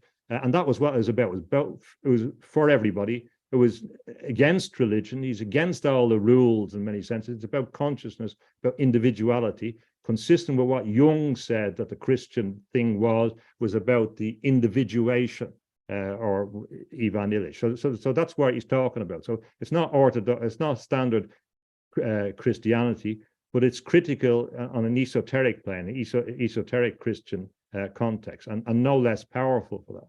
So in his sculpture that he worked on for a number of years with Edith Marion, and it's in Dornoch, he has his figure of Christ. So this is a spiritual level. So the figure has his left hand up, a bear claw in the air. And this is a force which leads to Lucifer, who's an ethereal force, an airy force, a fire force, collapsing because it can't stand it, although he's not doing anything to it. And underneath is Ahriman, who's the force of the ground, the crystallizing force, the materializing force. So this is, he represents, that consciousness represents the mediation between these two opposing forces. One force which is gaseous, that wants to disappear, that wants to form a constellation of atomic individuals, that wants to move to an atomic state at a higher level, disembodied, and one which is a totally materializing force on the earth, based on the originally, but not necessarily on the Persian source, that wants to turn us into material. Now, in a contemporary context, the Ahriman represents science, working through the dragon, working through the network. The network is the name of this new connection, the World Health Organization. They're going to form a network. This is the new dragon, if you like, one of the dragons. So that's the Ahrimanic force, and we're going to move into the Ahrimanic force. It's going to be incarnated. If you want to speculate on how it's going to be incarnated, well, obviously the telecommunication system is the ideal one, with artificial intelligence to lay the groundwork for what John C. Lilly, etc., talked about. Or we could have the Ahrimanic force with the Luciferian force combined, displacing the human. So the Luciferian force is an ethereal force, and but he's talking in many senses, although he's talking about suprasensible beings, he's talking on forces which operate in our lifetime. So he believes that if you're eating the wrong kind of food and all that, and doing things that are not interested, the Luciferic force can work through you. So it's in some way similar to an archetypal thing by Jung, but these are ontologically real forces. And so that's he also has in his description in 1915 of the sculpture that he was going to make, he also describes that there's two other kind of beings in the picture to the right of Jesus that are not Lucifer and are not Ahriman. He said a bat-like force and an eagle-like force. Now you can't really see them, but that's what he described. And it's interesting. The eagle becomes the Nazis, and the bat is critical. The bat is critical. I'm not going to go into COVID, but there's bats involved in that. I am in my book, Ireland, I don't recognize who she is. I had Australian fruit bat fires before this thing. So, I mean, the bats are there. I'll give you another example of the relevance of the bats. And again, so there's something, we're not talking about bats. Bats are great if you leave them alone, let them get on with their lives, let them do their job. But it's when we interfere with them that I saw hundreds of thousands of fruit bats when I was in Australia fly over the head. It's the most amazing thing to see. They're beautiful things, but we shouldn't be messing them, putting them in a cage and trying to torture them. That's not what we should be doing. Another example of how messing around with bats, I mean, it's in the Bible, don't be eating the bats, but another example of where bats were used, if you like, for a deleterious result, the Irish potato famine. Now, a lot of people don't understand that Irish people didn't want to grow potatoes. Potatoes are not indigenous to Ireland. They were imported from South America, of course, and they were forced. So that was the only option available to people when the land was taken from them. So it was the only thing they could grow. the famine came and 1 million people died and 1.5 million people emigrated, whatever. What caused the famine? A pathogen that was associated with guano from South America, which included bat droppings. It's quite amazing. So they've traced it now, they believe, to Peru. So the bat connection was there again. It shouldn't have been importing this stuff from South America into this environment for that to deal with the tubers that were imported. The people traditionally used seaweed to fertilize the land. They didn't go to South America to get bat shit but I mean, there's a connection again, strange things. So these figures, we see it in Macbeth. The wool of the bat was used by the witches. So there's a strange connection with some of these things. So Steiner is referring to forces that are there and are being used. So it doesn't surprise me that they're messing around with bats in relation to affect human. There's a strange superstitious. The cannabis industry in Northern California relies a lot on bat guano. Was interesting. We used to have a commercial nursery, so everybody wanted bat guano. It was a huge industry, but if you look at the growth of it, it parallels very particularly the famine. Anyway, I know it's very good for the soil and all that, but I mean, there's probably seaweed down the coast that's much better that are used on a. But anyway. So we understand this Christian Luciferian Ahrimanic force. And then some people say, okay, well, we want to go along with Ahriman. We want to be machines. And some people want to be Luciferian. I'm old fashioned. I'm sticking with the one in the middle. But they make a mistake in seeing that is the end of the story, because that's not the end of the story in relation to his cosmology. And we have to go back to 1908. And where does he give this lecture, Rudolf Steiner? He gives it in Nuremberg. Oh, what a place to give a lecture about the future, about the dark forces in Nuremberg. It's uncanny in relation to the fact that the Nazis started their mass rallies there from 1933 onwards. That was critical place for the dark force was in Nuremberg. So in Nuremberg, he explains, which he doesn't do in many other contexts, he explains the really evil force. So the really evil force is not actually Lucifer and Ahriman, it's Sorat, the sun demon. So this is the super dark force. And this might be equated with some elements in theistic Satanism, or in some elements of Black Sun, or some elements that are there. So this is the dark force. This is a super intelligent dark force that has asuras that work through us. So this is utterly consistent with any conception of a satanic force. Now, if you listen to some of the Catholic exorcists, for example, they say Satan and Lucifer are two different beings ontologically in the spirit world. And another recent one is Father Rippiger, and he says that the demonic force is one force in three, which is Beelzebub, Satan, and Lucifer. So we have all this context. But Steiner had the thing totally consistent with most of the tradition. People are now forgetting that he had this dark force, and this dark force was going to be the force we had to oppose. These other forces were lesser, or were subsidiary to Sorat. And that it was there the Michaelic force, being our consciousness activated, would have to work.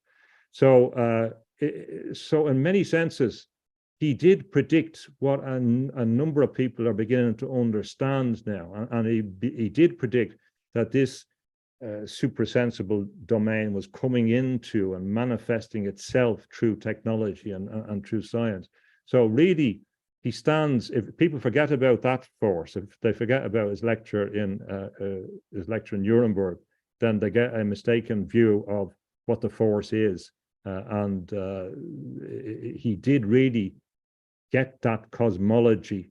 Well, now a lot of people don't believe in those things. They don't believe that there is these I do. I don't have any problem with that. I've no doubt that there is loads of beings around us, and the people that deny that they are often from the scientific community.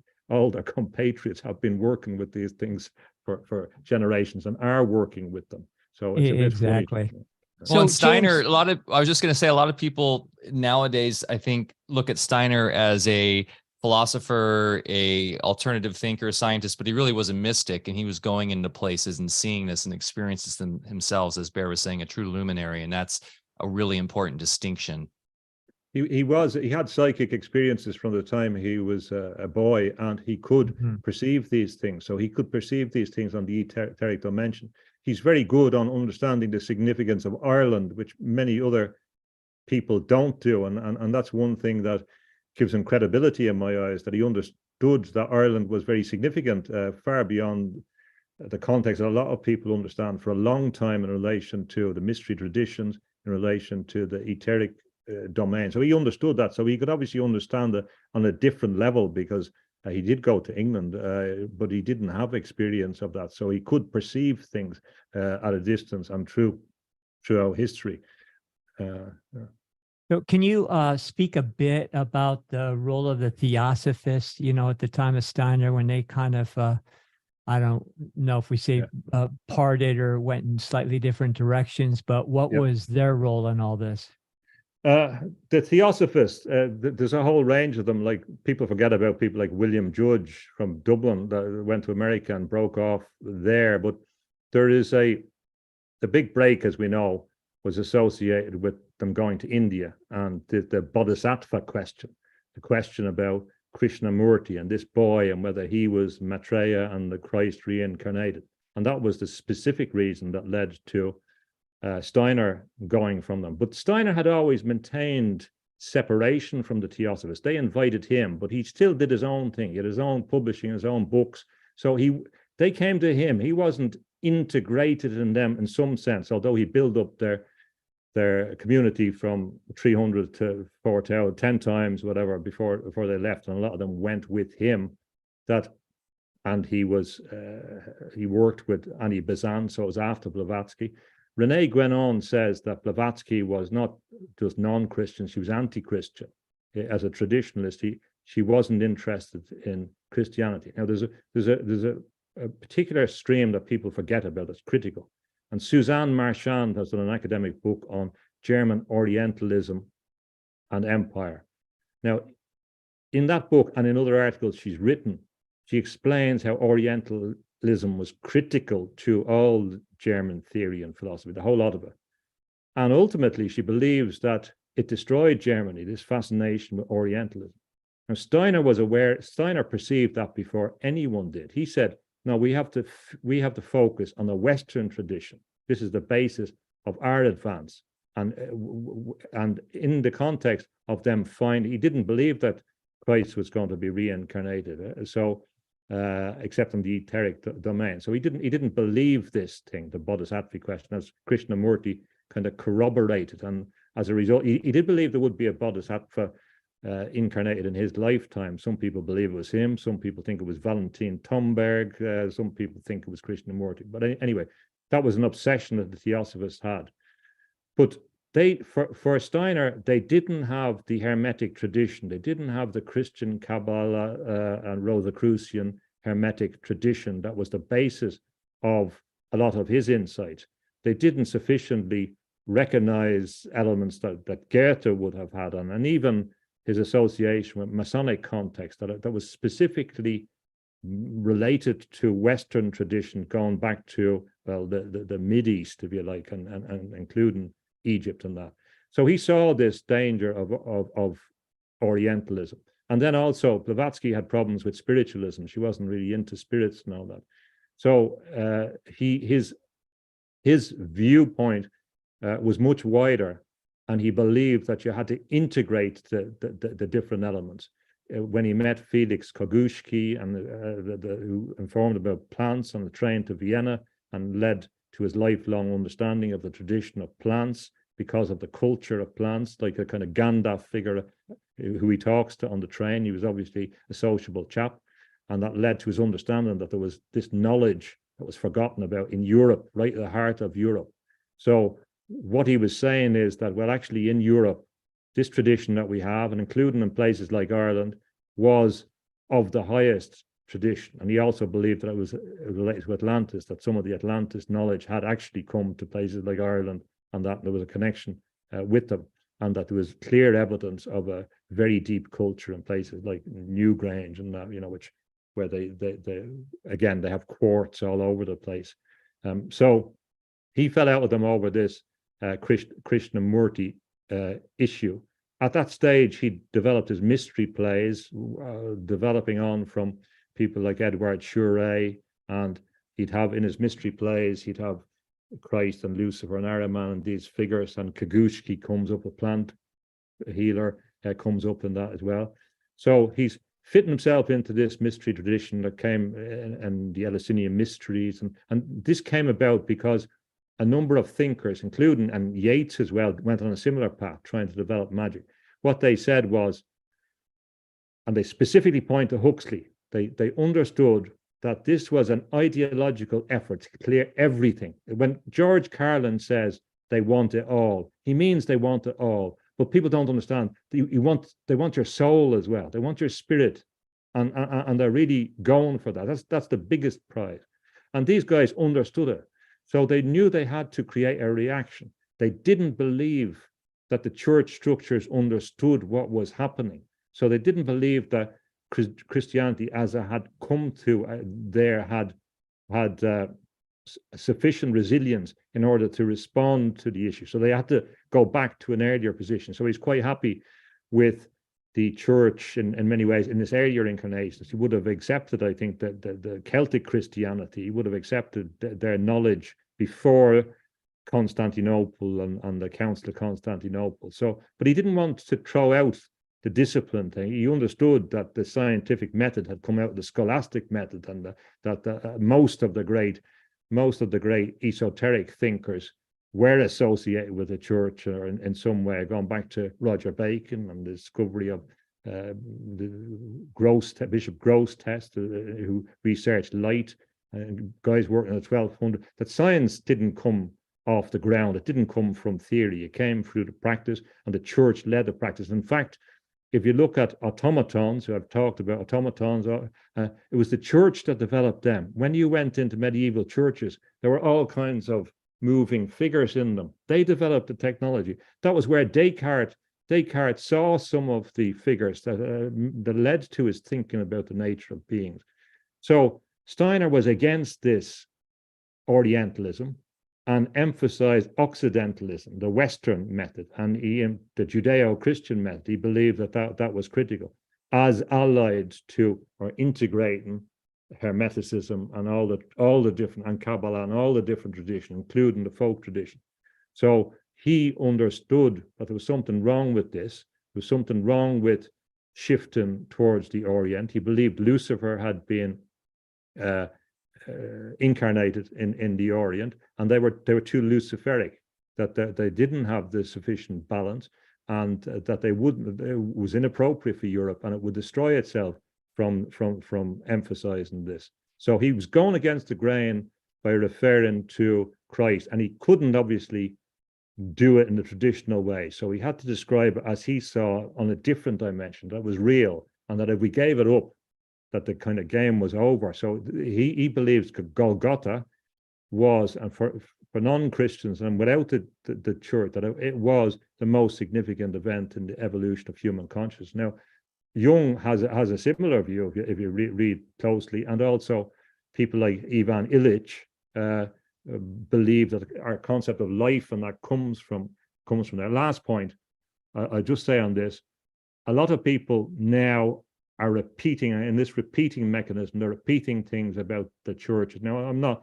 I have criticized the churches and what goes on in the whole, but what you have to be careful about is throwing the baby out with the bathwater. That Western culture grew up over hundreds of years. Its legal system, the concept of rights, the concept of dignity of the individual, grew up in specific contexts and didn't come from other contexts. It didn't grow in other systems.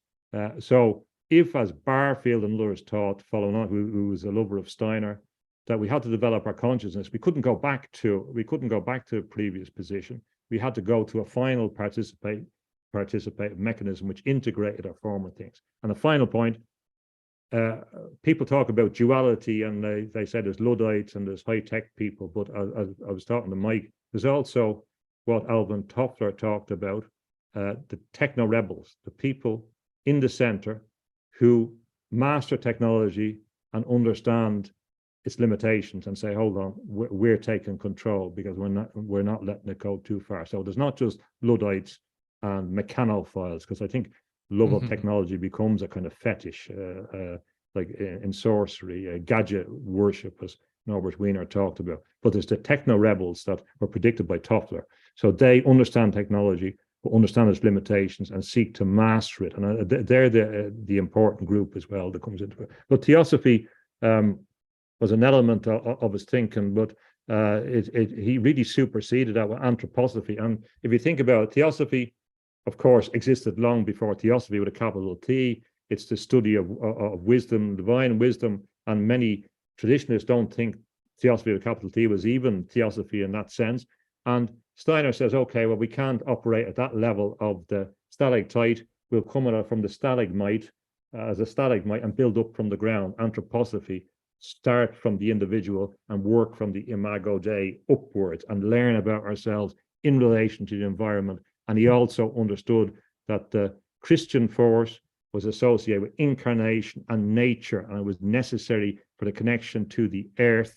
And this stream also kind of manifests itself in critics of technology like Bernard Charbonneau in France and Jacques Ellul, and his idea of the technological society. They emphasize incarnation, meaning the importance of embodiment, the importance of the natural world, the importance of us in the natural world. And they all emphasize that this incarnation was a manifestation of the significance of the human body in relation to the environment. So it was transcendent, immanent, and embodied, which distinguishes a Luciferian or Aramanic idea or any other Soratic idea as well. The mystery of Golgotha too is about the etheric nature of Christ's blood going into the earth, right? Yes. And in impregnating the earth. And so Steiner's anthroposophy is that ground up, as you're saying. That's really interesting, taking that etheric truth up. Yeah. One thing about Blavatsky, I don't know if you're familiar with, and it was in the early 20th century, and you're talking about going back to the East when she's in India. In Adyar, I believe she was doing a lot of these sort of mystical gatherings, and there was Madame Kalum, I believe, who came out and said that she was a fraud. Blavatsky was a fraud. You had the British Psychical Research Society with Richard Hodgkin, who did the investigation, and they found the secret panels. They found that it was all kind of a hoax, and that they were pretending that there was these ascended masters that were dropping letters to her. So I think Steiner, who was I believe was really tapped in and was a true mystic, had this sort of, integrity and knew this deep down inside. So I think that might have been another reason why he wanted to separate himself as far as possible from Blavatsky. Yeah, but she was gone by the time that he comes into the Theosophist. So that could be there in the background, certainly. But she wasn't really influential by the time he comes along. And there's a funny thing, a parallel is Yeats. So Yeats goes over and meets Blavatsky and joins the Theosophical Esoteric Society at a time when she has very few followers. And he was aware of all this stuff. But he said, nevertheless, that Blavatsky was very powerful. So whatever way, he perceived her power. So even though those things are true, she still had this power which operated on a different level. He was very impressed with her, although he left it and was in the Order of the Golden Dawn. Yeah, but those elements certainly could be there. You've reminded me, I just want to add to about Golgotha, and this is my interpretation, totally nothing got to do with Steiner, but it follows on from. If you look at what C.S. Lewis and Tolkien talked about Golgotha, they said it's a myth which is true. It actually happened. That's what they thought. So in its mythic element of something that happened, and that's not in dismissal, meaning it's fictive event, that if it's, and certainly as a true myth, we can look to it again for help in these issues. So I believe there is an extra message, which Steiner focuses on the mystery of Golgotha, on the mystery elements that link to the mystery schools. I focus now on the meaning of Golgotha. So, of course, I think there is a message here that Golgotha means the place of the skull, and Calvary refers to the same thing as the Calvarium on the head. And there's debates about the nature of the cross that Jesus was crucified on. And the early theory was that it was a tau cross in the letter T in the Hebrew alphabet. So he crucified on a T, which is also the shape which is on the human skull. There's a shape there. It's a mystically powerful shape that was important for people like Saint Francis. So I believe there's a sign. One of the signs is about the skull, that this true story, true myth, whatever you want to call it, archetypal thing, tells us about where we are now. That in many contexts, the Christian story works in an agricultural society. When the agricultural society changes, all the parables don't make sense, all the context don't make sense. My parents were brought up on a farm, so the Christian stories, the parables, would speak directly to what they were doing with sheep and lambs and all this kind of stuff, the fields. So, in fact, there's a film called The Field with Richard Harris. I don't know if you've ever seen it. Not a great film, but have you seen it? Yeah. Well, my grandfather actually minded sheep. It was his uncle's field, the field that they used. They used to camp in that field. That's another story, but anyway, the skull. So it's clear the skull is an esoteric dimension to this. The place of the skull is no accident, and reinforced by Calvarium, Brainion, and Greek. It's a bit of a giveaway. When General Gordon goes there, when he doesn't think that Golgotha was based or was where the Church of the Holy Sepulchre and the Protestants hadn't got place in there, so he finds an alternative Golgotha, which is in the shape of a skull. But that's another element. But the point was, mystically, he understood that the skull was the critical element. Another indication of this persistence of the motif of the skull is in a short story in 1952 by Philip K. Dick.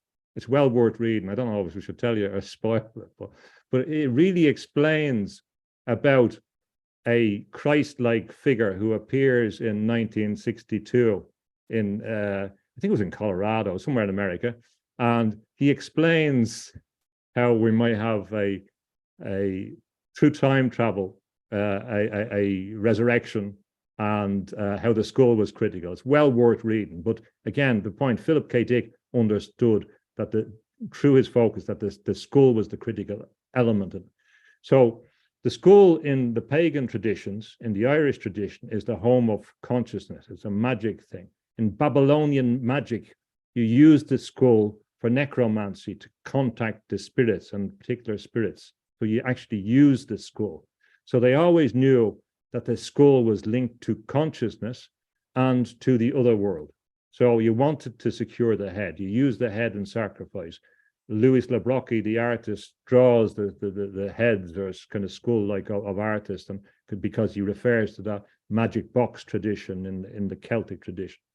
There's a great legend of Bran, which is associated with Tristan and Isolde, which is a critical legend for Parsifal, critical legend for Wagner, that into German, which relates to a journey to Ireland. Again, another connection. But in the Welsh story, there's Bran, and Bran is a giant, and his head is buried under Tower Hill, maybe under St. Paul's Cathedral. This is to protect Britain. An ancient story. The skull was associated with a hill, was associated with protection because the power continues. So this skull motif is there again and again, and the Golgotha was also speaking to that ancient tradition. And in this context, we see that the consciousness continues. Consciousness persists. Now, what we're faced with, so the message about that, the Christian message, is about the skull being important, the skull being a home of or associated with consciousness, and being associated with resurrection. And then we have the inversion of this skull mechanism, which was associated with sorcery. And the school becomes critical in this scientistic pursuit. So if we take Teilhard de Chardin, the great, I suppose, a mystic, he was also associated with the Piltown man, the false school that was found, the fabrication. He was associated with that. Now, people say now, oh, he had nothing got to do with it, wasn't him. Although Stephen Jay Gould believed he was fundamentally associated with it. He goes to China and he finds Peking man, who mysteriously disappeared afterwards, that the Chinese used, the Communist Party used to explain why the evolution of Chinese man was so critical. So what we have is, and Thomas Huxley, of course, was the founder, one of the founders with Blumenbach, of scientific racism, which was based on spurious measurement of intelligence associated with skulls. So in the scientific tradition, there's an effort to recapture through craniology, false craniology, etc., a false idea, a magical idea of the skull, to replace the idea of spiritual consciousness, to replace the Grail idea of the skull being the home of consciousness. And we see this preoccupation. It goes through it explains why you have skull and bone societies, why you have the skulls associated with the Nazis and the Totenkopf in Nuremberg, why you have this fascination with this magical element of the skull, which sees it as an object to be contained, to be achieved, which is a conflict. So there is some message in the mystery of Golgotha, which is associated, in my view, or a prediction or an anticipation of this battle for consciousness, that it understands that the next phase of evolution is this context of, as explained by Steiner, us evolving spiritually, as I argue for spiritual evolvement. And the final battle, the final revelation is associated with this battle, because in many senses, the Armageddons and apocalypses that Jesus talked about were about Jerusalem. They weren't about some of the other ones. And Steiner writes about the dark forces in his essay on John and the Apocalypse. So as well as that Steiner element, I would say that if you understand that a lot of a last example of this, a last example to prove that the dark skull, the dark magic skull motif, or why Judas had to kiss Jesus on the skull, is Robert Boyle. Now, Robert Boyle, the great father of chemistry, if you go back and look at the time, one of the things that they were interested in was skull moss.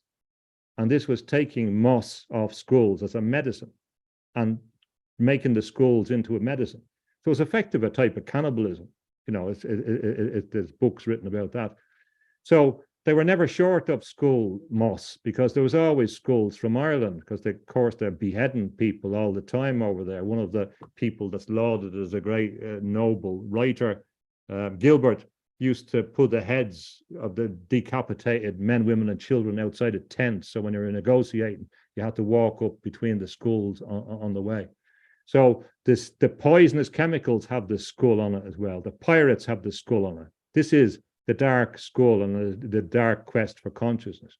As opposed to that is that symbol of the skull. And the skull is the Grail, if you like, not confined to the brain, but it's about a different message. And that corresponds to the Celtic stories of the skull. And in fact, I don't know where the word brain came from. It might have come from this guy, Bran, from the legends. So focus on anything associated with coming into the skull, taking control of the skull, anything associated with drilling holes in the skull, anything associated with coming into that source is an ancient or a continuation of an ancient attempt to control your spiritual consciousness, not just your physiological consciousness. It goes back to Babylon.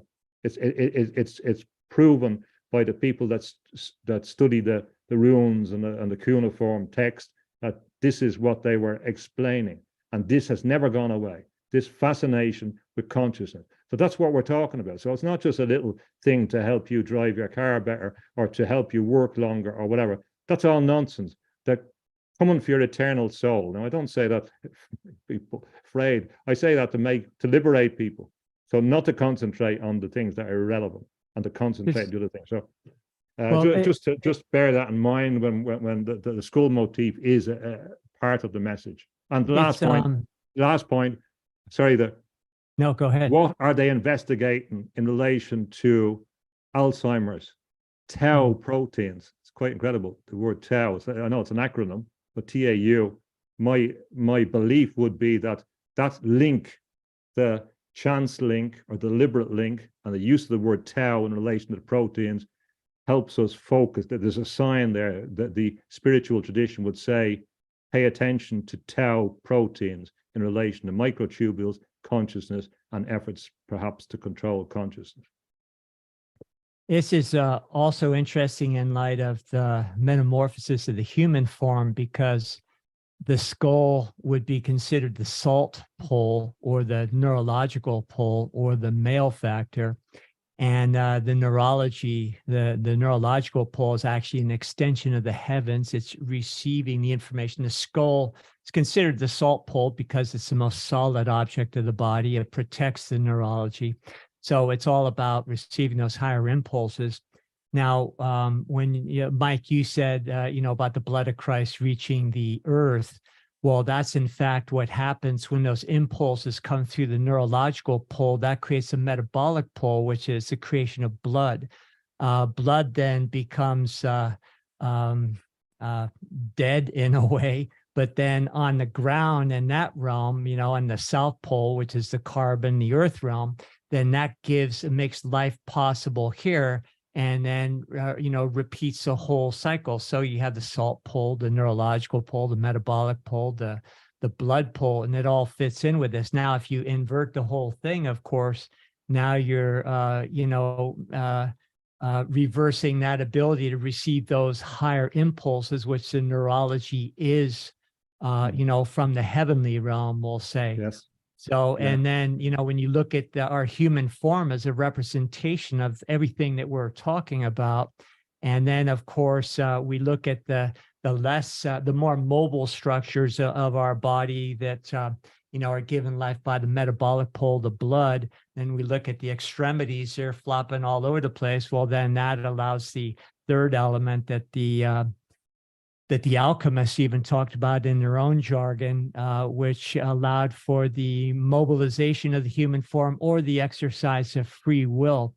So all of this just really fits in brilliantly. And of course, I always have a bias of looking at things anatomically because of my profession. But, as an old Hermetic, principles, as above, so below, above, so below. So it all is one and the same thing. So any thoughts on that? Yeah, absolutely. And there was a funny thing after the resurrections. There's a thing that theologians dismiss in relation to the descriptions of Jesus after the resurrection.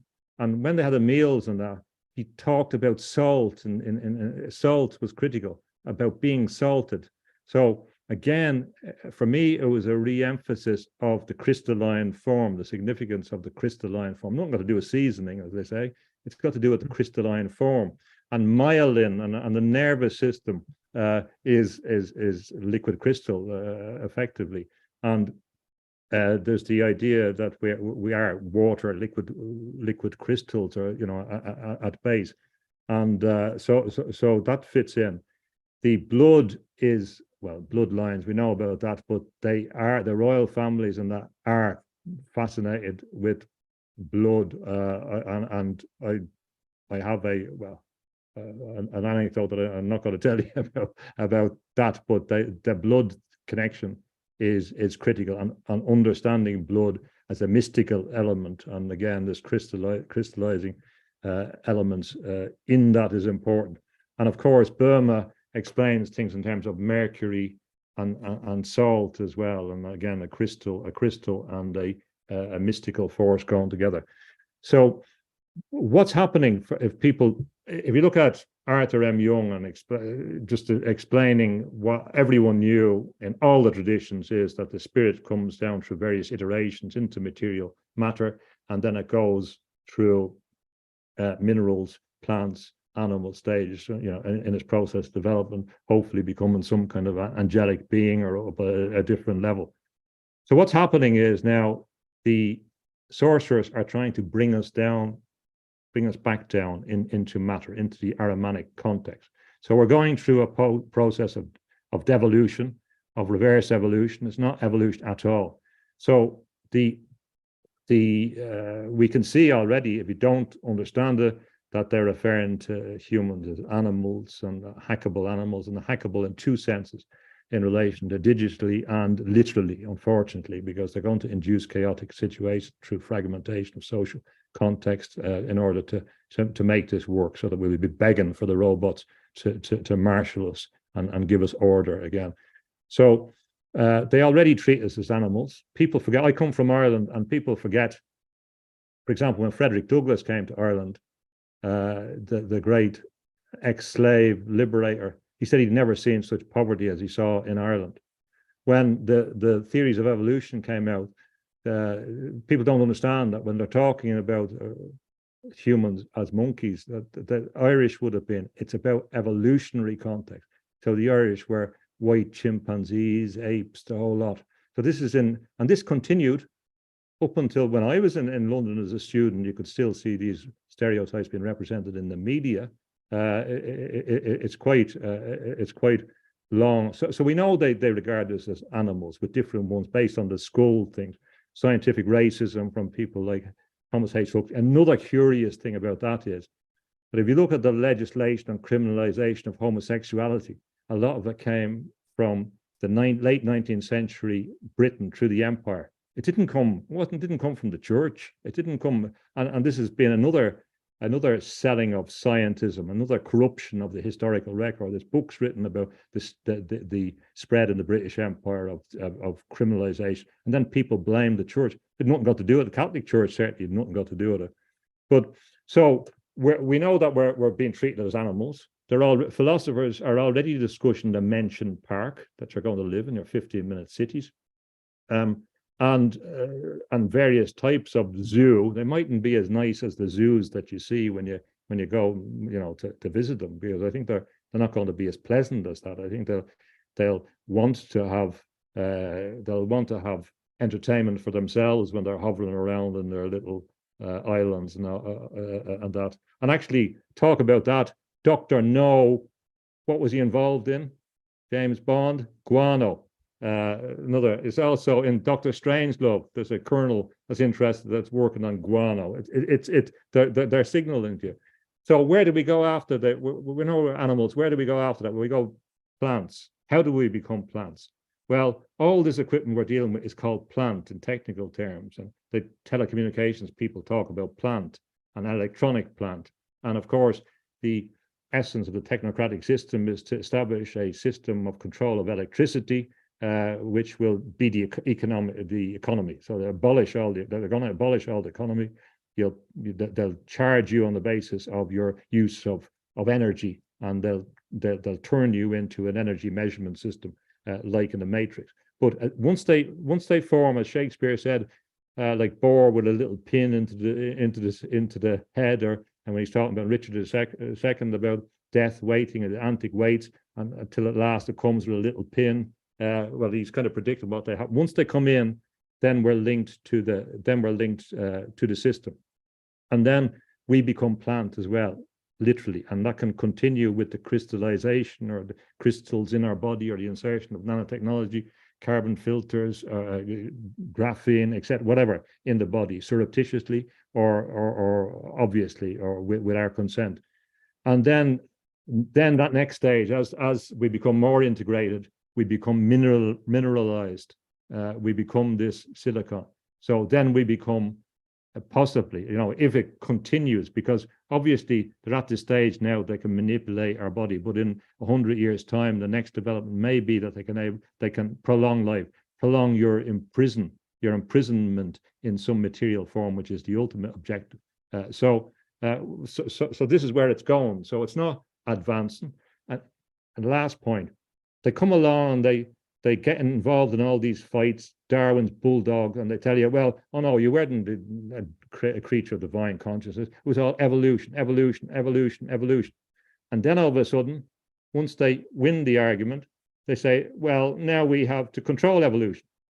It doesn't go together. So if they were so much into natural selection and all that, why didn't they let it go? Because it wasn't about natural selection. This was a maneuver, as they call it, to remove the power, to remove the opposition that was continued through people like Gramsci, that was continued by both the left and the right. Look at Trotsky in 1925 explaining what would happen in the future under communism, that we would have the Superman who could understand all the works of Goethe and Shakespeare, and it's this super figure based on technology. And we saw what their technology was when they destroyed the environment in Russia through mass policies that were inconsistent with understanding the nature. So that's what the objective is. That's behind it. And of course, it's not going to be easy, but they only have to impede our natural functions. They don't have to come up with some super gizmo technology. They only have to lock you down, force you to use technology, force you to have connections with technologies bit by bit, and then it's gone. Then it's over. Then you're something else. You're a slave. You're a part of a system.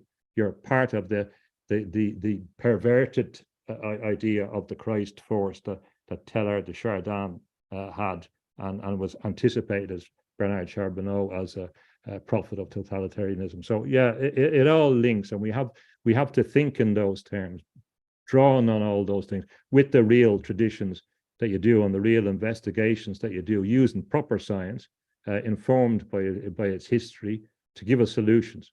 And I'm not don't want to be depressive about other people. The solutions are there. Nature will tell us.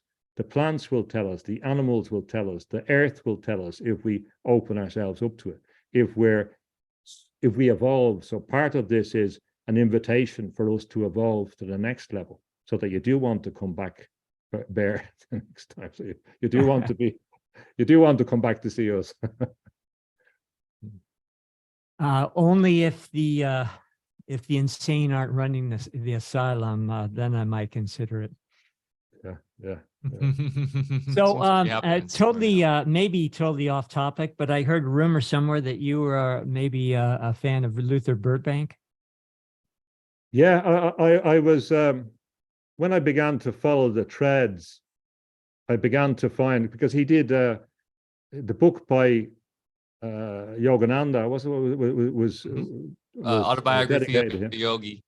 Yeah, then you have that's right. Then you have the connection with the McDonald's and the potatoes, and then you have the connections with the crop research in California and how critical that was. And I knew about that from my love of Steinbeck, who's an interesting figure in all of this, and going back to the grapes of wrath and Ed Ricketts and biology, and he kind of made me want to be at one time a marine biologist. I knew I could see those tide pools out in California, and I did a funny thing on that. I used to travel around to do all talks, so I seldom traveled if it wasn't to do a talk. So when I did have one of the few chances to go somewhere on my own, girlfriend at the time, I said I want to go to California, and I want to visit Monterey, because I've read all these places, and or go through and go Big Sur and all that kind of stuff. So it was funny. That was just after my father died, and I had a very strong compulsion to go to Monterey, and I felt it was Steinbeck was calling me, you know. And a few years later, I learned that I have a half sister that lives and works there, and I in fact stopped kind of probably near where she lives. It was a strange one of these things, but understanding Steinbeck and the understanding of nature, and what did Steinbeck say?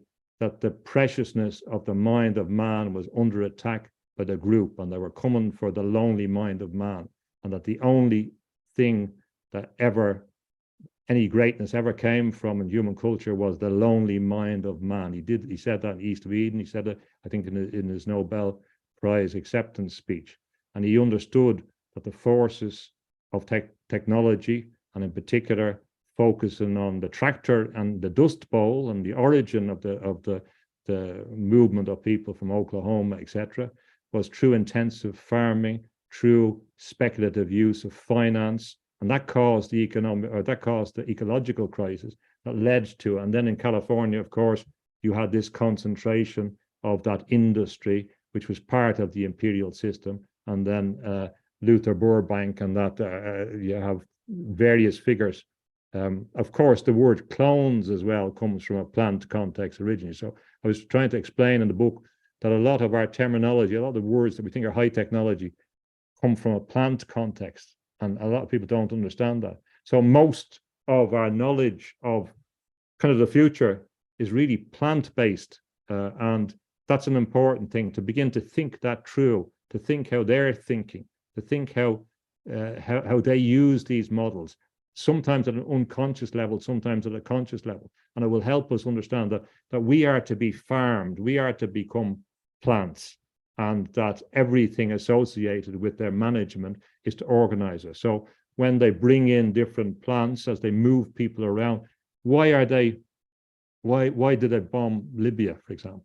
When you look at how Libya on paper, and it's not such a bad place, and why did they bomb that, when Gaddafi, poor old devil, thinking that he's thinking that they won't bomb him because they don't want a whole load of people coming up from Africa to Europe? But they did want it. They did want, because they don't want an homogenous group of people anywhere that could resist it. So they needed to do this plantation, to continue this plantation in a modern context, to establish a degree of heterogeneity that couldn't have any coherence, to be able to unite against a common enemy of global governance. Yeah, so some of these figures are very important, because their thinking on plants help us understand on a deeper level some of the forces that we wouldn't think that plants, technology makes you look for complexity, and actually some of the things are simpler and deeper and longer held understandings that we have to get. So that's why in your work, I think it's important for people to philosophize, to draw out from some of the explanations you do, and to learn wider messages, and of course, as we have a strategic and tactical response to this, to learn from those contexts. And of course, in plant medicine, it's all been standardized into trying to identify molecular elements within plants that make it work. Whereas if you're actually out there working with the plants, you look at how they grow, you look at all their different characteristics. When I practice plant medicine and I'm selecting something that might benefit somebody else, I look at that personality of the plant and look at the imbalance in that person, not from a chemical perspective, but just, as far as the attributes that are going to help that person heal on all levels. And you do that by just looking at plants. So it'll tell you everything about them. You don't have to look at a chemistry book. You really don't even have to study herbology. All you have to do is spend time with them, watch them grow, and get to know them. And things get pretty intuitive, actually. And then there's also clues from history, or names, like Humphrey is called bone knit.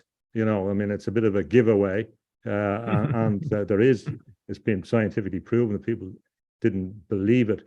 And I eat the dandelions at this time of the year when they come out, and of course the name Dont de Leon, the lion's tooth, is telling you something. You don't get a name like that unless there's something in it. It's really, as we know, a powerful, but regarded as a weed that people want to get rid of.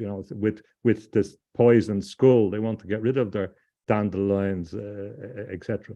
So some of this, the way we think about things, again, we can get a clue by what it is that they're fighting against. And then the understanding of bees, as you know about, and Steiner's lecture on bees, for example, and what he understood by looking at bees, and how he looked at the hive as a head, for example. Again, it was a kind of skull, and he interpreted the bees coming in and out as different flows of blood, etc. So it was a brilliant kind of deep penetrating insight. And when you get esoteric truth you recognize it immediately as true. Your instinct on a deep level, you can say, yeah, that's it, you know, and sometimes it's unexpected, sometimes it's not. But when it's some of his insights, you know them to be right. Your natural instincts come into accord with the thing, and you can tell it. And his prescience on bees and the significance of bees was awesome as well. But and then on the last point on the bees, I see some of the supposedly enlightened ones telling us about they want to work on the recovery of bees by integrating them into information technology systems, by with Google and measuring them and following them, and this kind of you know, we have to be careful in relation to how we solve these problems and how we can consider these problems. But it's going to be a struggle for people that want to do so. But by focusing on supporting people that or beings that support us, like bees, it's a good start. And by making it easy for birds and other animals in their ecosystem, fish, like for example, I remember getting a salmon in the west of Ireland. And they used to, my father's family would have got salmon coming up, even not always legally, but the fish comes in from the Atlantic and it jumps up the waterfall. And if you taste them, it didn't taste anything like salmon that you'd get in other contexts. The taste of it was so, or muy fuerte, as the Spanish would say. I mean, it doesn't bear any resemblance to salmon that we get in or people buy in the supermarkets, because of course, some of the salmon in the cages are some of the most poisoned fish or beings that you can get, the amount of stuff they put in for the sea lice. So the difference between a wild salmon, a genuinely one, which has life in it and which is trying or able to use the Schaubergian perception of water to get up the waterfall. And again, salmon leap. This was a martial arts technique in the ancient Ireland. I mean, there's always the signs, the correspondences, the consistencies, the patterns, and you talked about patterns that we have to look at, and they get reinforced. And if it's reinforced in a whole range of different contexts, you kind of know you're on the right track in order to come to insight. So that's why people have to expose themselves to those different ways of thinking.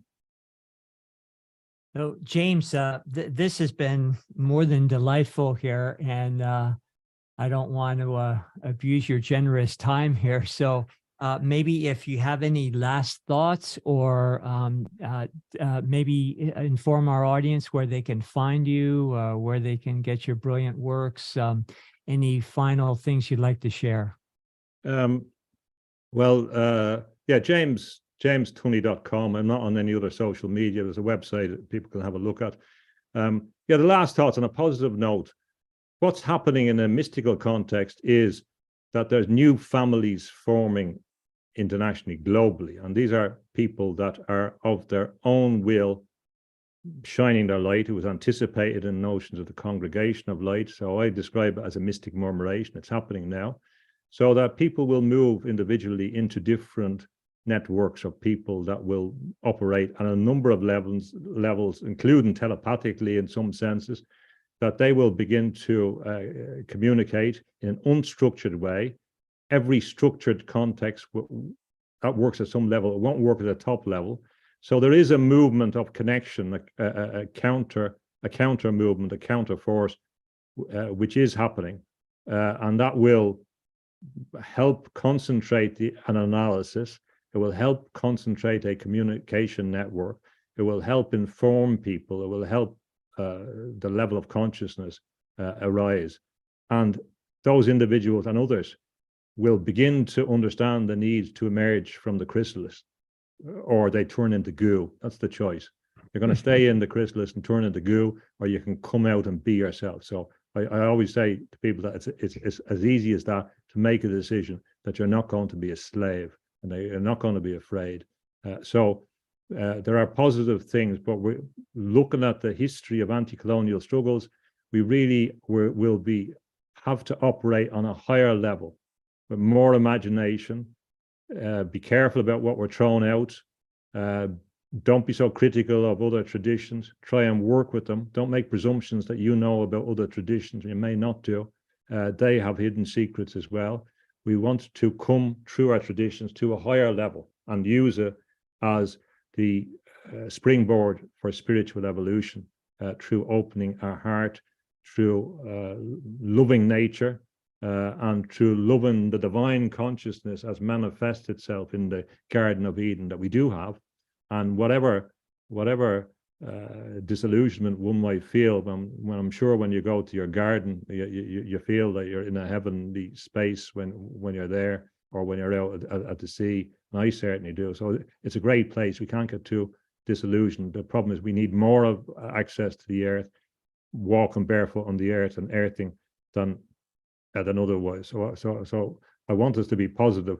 The most important, the one key thing is you have to activate your spiritual consciousness, and whatever path, you have to activate your spiritual consciousness. You have to be an agent, and once you do, you're not going to be subject, to bureaucrats who want to take your life away or give you sell your soul for a burger and a soda. So I just want to thank you. I respect the work that you're doing, the two of you. It was great to talk to Mike the other day. It's great to talk to you now, Bear, and to talk to the two of you.